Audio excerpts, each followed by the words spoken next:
Guadalupe Acosta Naranjo hundió su propio partido con las palabras que él mismo pronunció. Y ahora el estruendo de esa contradicción está llegando hasta las oficinas del INE con una fuerza que ya no puede detener. Esto no es una especulación. No es un rumor que circula por redes sociales sin respaldo. Es lo que está ocurriendo en este preciso momento mientras escuchas estas palabras. El hombre que se presentó ante México como el político que iba a acabar con el financiamiento sucio en los partidos, está viendo cómo una investigación formal avanza directamente hacia el corazón de su propia organización. Suscríbete a este espacio si quieres estar presente cuando esto explote por completo, porque lo que viene en los próximos días puede cambiar para siempre el relato que este hombre ha estado construyendo. Somos México tiene menos de un mes de vida y ya está siendo investigado. El partido que Acosta Naranjo tardó 2 años en levantar podría desaparecer antes de que cumpla su primer aniversario. Y la razón tiene nombre, tiene empresa y tiene cargos penales que no se pueden ignorar. Pero para comprender la magnitud de lo que está pasando, hay que ir al momento exacto en que Guadalupe Acosta Naranjo le tendió una trampa al universo y el universo, con una precisión casi quirúrgica, la aceptó. Porque lo que este hombre dijo en público no fue un desliz de micrófono, no fue una frase sacada de contexto, fue una declaración formal que hoy funciona como el arma más eficaz en su contra, y en unos minutos vas a entender exactamente por qué eso lo cambia todo. Quien quiera seguir este caso desde el principio, que se suscriba ahora a este espacio, porque la historia que estamos a punto de contar no termina aquí y cada capítulo nuevo es más grave que el anterior. Para entender la magnitud del problema, hay que retroceder al 9 de enero del 2026. Ese día, Acosta Naranjo estaba cómodo. Somos México recién había arrancado con el impulso de quien cree que llegó tarde a la política mexicana, pero llegó con las ideas claras y las manos limpias. Se sentaba frente a los micrófonos con la postura de quien tiene todo bajo control. Hablaba despacio, miraba directo a la cámara, y en esa entrevista que circuló ampliamente a lo largo de las siguientes horas, dijo algo que conviene recordar con una atención muy particular, porque esa frase no era relleno, no era retórica de campaña, era la propuesta central de su proyecto político. Dijo que la reducción del financiamiento público a partidos y órganos electorales no solo era un error de política pública, sino que le abría el camino a la delincuencia organizada. No la puerta, precisó con énfasis, le abre el zaguán. Y a continuación, formuló lo que presentó como su compromiso más firme. La línea que iba a separar a Somos México de todos los partidos que habían fallado antes. Si se demuestra que una organización política recibió dinero de la delincuencia organizada, esa organización debe perder el registro sin contemplaciones ni excepciones. Lo dijo así, con esa claridad. Claro, redondo y, sobre todo, grabado. Hace apenas semanas, esa frase era su bandera. Hoy, mis amigos, es su sentencia. Porque las investigaciones que están tomando forma apuntan a que Somos México podría haber recibido financiamiento precisamente de la fuente que Acosta Naranjo juró que nunca contaminaría su proyecto. Y la conexión tiene un apellido que en este país tiene historia: Rufo Appel. Ernesto Rufo Appel, primer gobernador panista de Baja California, la figura que se convirtió en símbolo del primer alternancia electoral relevante en la historia reciente de México.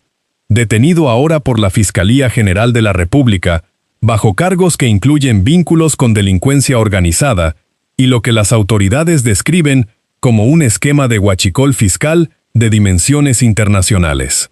El hombre al que Acosta Naranjo llama su gran amigo, el hombre cuya empresa Somos México salió a defender con un comunicado oficial que sonaba menos a solidaridad humana y más al comunicado de prensa de un departamento jurídico corporativo con intereses directos en el asunto. Eso no es defender a un conocido. Eso es defender algo propio. Si esto ya te parece grave, suscríbete a esta plataforma, porque lo que viene a continuación es todavía más difícil de explicar. Y aquí aparece la pregunta que Acosta Naranjo no quiere que nadie se formule con claridad. ¿Qué hace el presidente de un partido político recién fundado, saliendo en medios nacionales, a explicar con un nivel de detalle técnico extraordinario el modelo de negocio de la empresa de un detenido por cargos federales graves? Porque Acosta Naranjo no dijo simplemente que Rufo era inocente y que confiaba en el proceso. No. Explicó qué permisos tiene la empresa. Explicó qué puede y qué no puede hacer legalmente. Explicó cómo funciona la gestión aduanera de derivados del petróleo. Explicó la cadena de documentación que genera la importación de hidrocarburos. Ese nivel de conocimiento específico sobre los negocios de otra persona no se adquiere en una conversación casual. Amigas y amigos, ese nivel de conocimiento operativo se adquiere cuando los intereses de una parte y de la otra están entrelazados de una forma que va mucho más allá de la amistad personal. La empresa de Rufo se llama Ingemar, y según la propia versión que Acosta Naranjo construyó en cámara para defenderla, la empresa no compra combustible, no lo transporta, no lo almacena y no tiene permisos para ninguna de esas actividades. Lo único que hace, según él mismo explicó con una precisión que resulta desconcertante en alguien que supuestamente solo conoce a su dueño como amigo, es gestionar la documentación aduanera para que la importación de derivados del petróleo cruce la frontera con los papeles en regla. Eso es todo. Papeleo, trámites, documentación. Pero ahí está el problema. Y es un problema que no admite interpretaciones favorables. Si la función central de esa empresa es garantizar que los documentos sean correctos, que las facturas cuadren, que la trazabilidad de los hidrocarburos sea verificable y legítima ante las autoridades mexicanas y norteamericanas, entonces lo que la Fiscalía está señalando es que esa papelería tenía un propósito radicalmente diferente al declarado.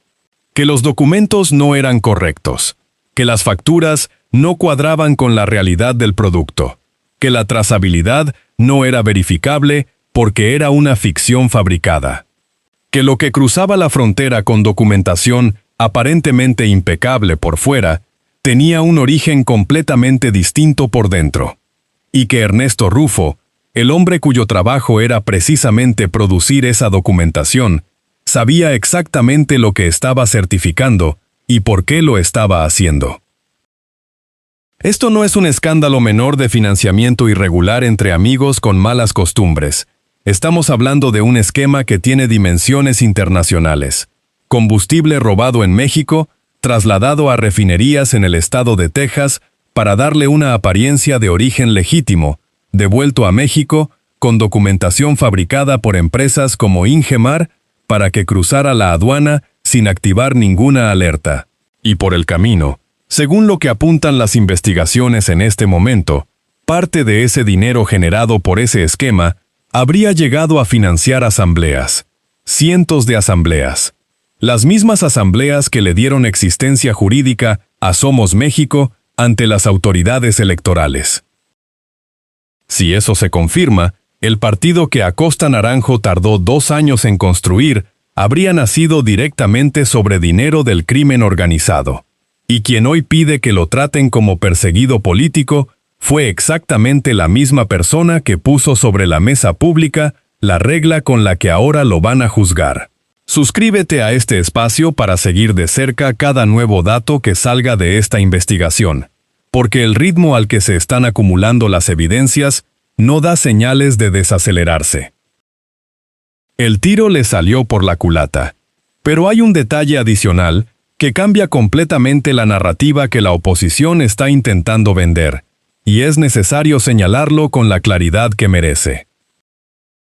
Cuando Acosta Naranjo sale a decir que la detención de Rufo es una cortina de humo, cuando aparece en cada pantalla disponible repitiendo que esto es persecución política, que Rufo es inocente, que la empresa cumplía con todos los avales legales correspondientes, lo que en realidad está haciendo es ejecutar exactamente el movimiento contrario al que él mismo prometió que haría cuando se enfrentara a este tipo de situación. El 9 de enero dijo que había que investigar, dijo que había que castigar, dijo que quien tuviera dinero sucio merecía perder el registro, sin excepciones, sin distingos de amistad ni de trayectoria histórica, que se perdiera el registro. Esas fueron sus palabras, pronunciadas con la seguridad de quien cree que esa norma siempre aplica para el adversario y nunca para uno mismo. Y ahora que la investigación llegó a su propia puerta, el guión cambió de golpe y sin explicaciones. Ahora ya no hay que investigar. Ahora hay que creerle al amigo. Ahora la fiscalía actúa de mala fe. Ahora todo es política.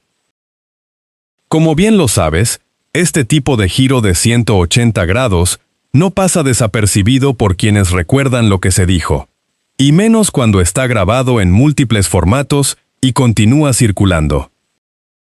Pero hay algo que todavía no hemos dicho, algo que la mayoría de los medios que están cubriendo este caso no ha puesto en el centro del análisis, y que sin embargo es el dato más devastador de toda esta historia. Suscríbete aquí si no quieres que te lo cuenten a medias, porque lo que vamos a explicar ahora es lo que convierte este escándalo en algo que ya no puede ser ignorado por ninguna institución del Estado.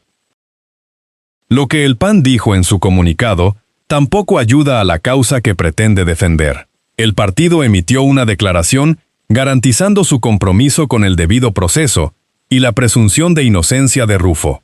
Eso suena razonable, incluso democrático, hasta el momento en que se recuerda que ese mismo PAN no emitió comunicados equivalentes cuando los señalados eran funcionarios de otros partidos en circunstancias similares.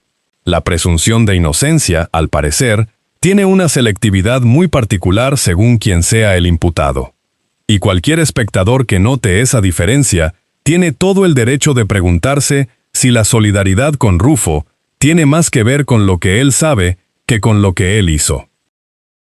Porque las últimas palabras que Ernesto Rufo pronunció, antes de ser presentado formalmente ante la Fiscalía General de la República, fueron 3. No me olviden. No explicó nada.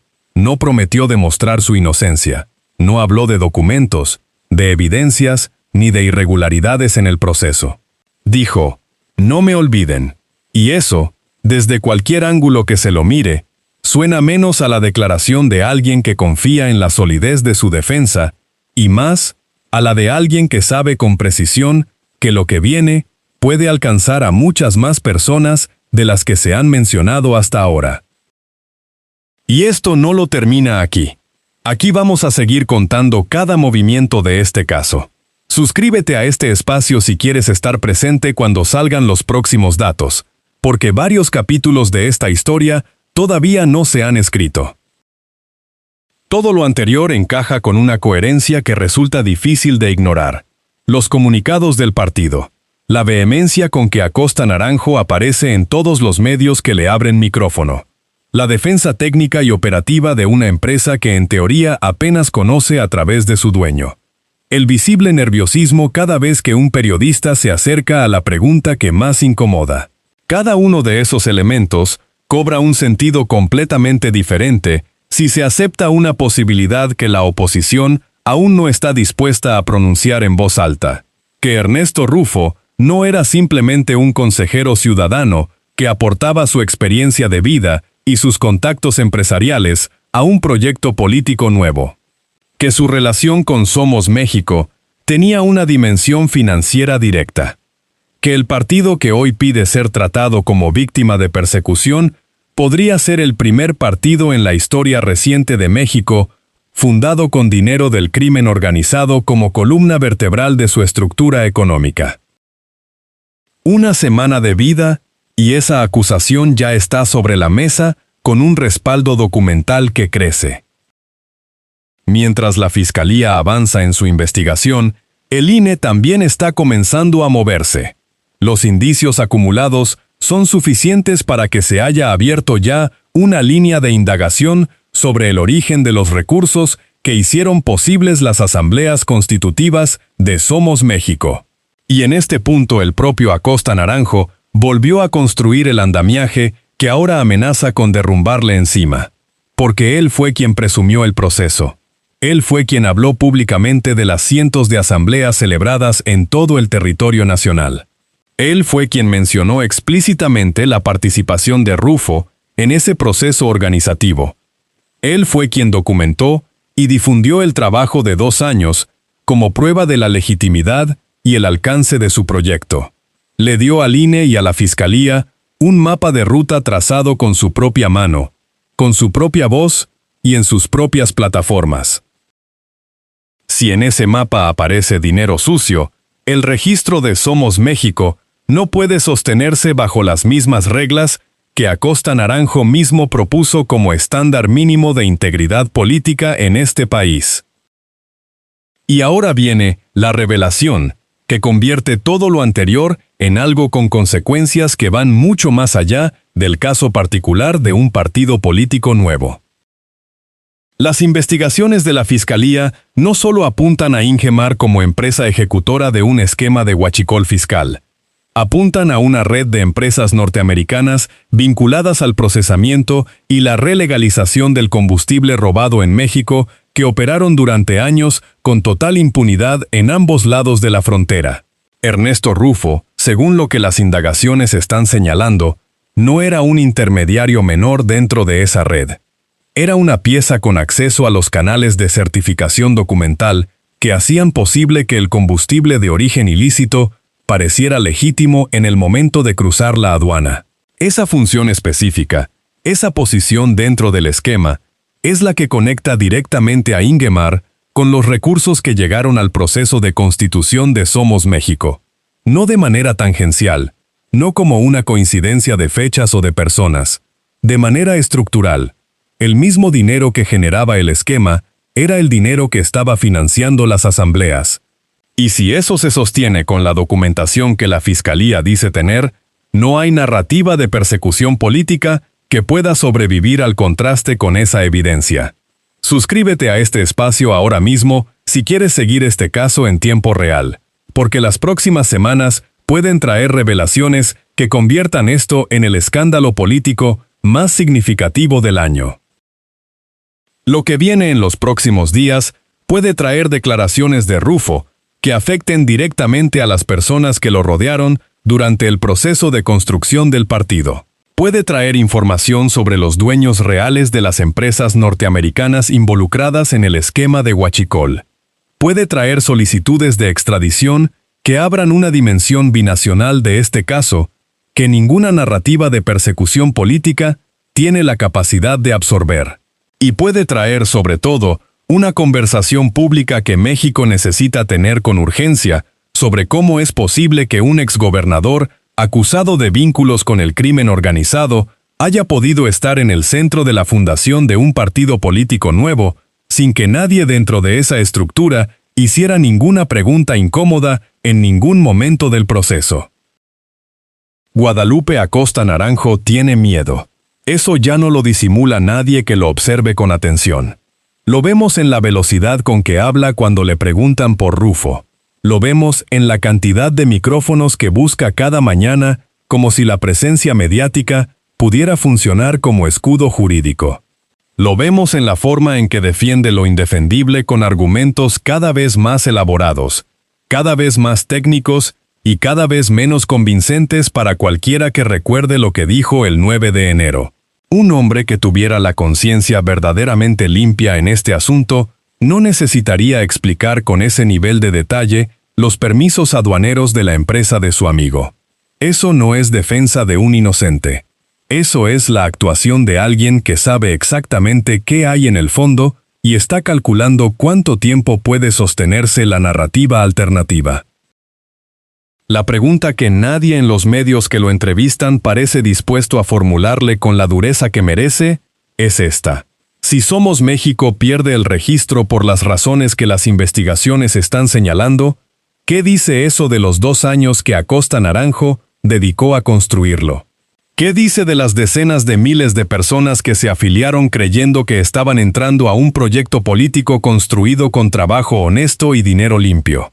¿Qué dice de todos los dirigentes locales, los coordinadores de asambleas, los activistas que pusieron su nombre en ese proyecto, confiando en que el hombre que lo lideraba Era exactamente lo que decía ser.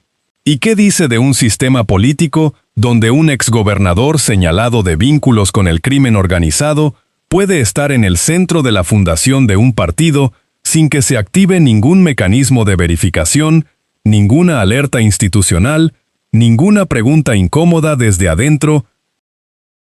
El zaguán, según sus propias palabras, ya estaba abierto. Y resulta que él fue quien dejó la llave puesta.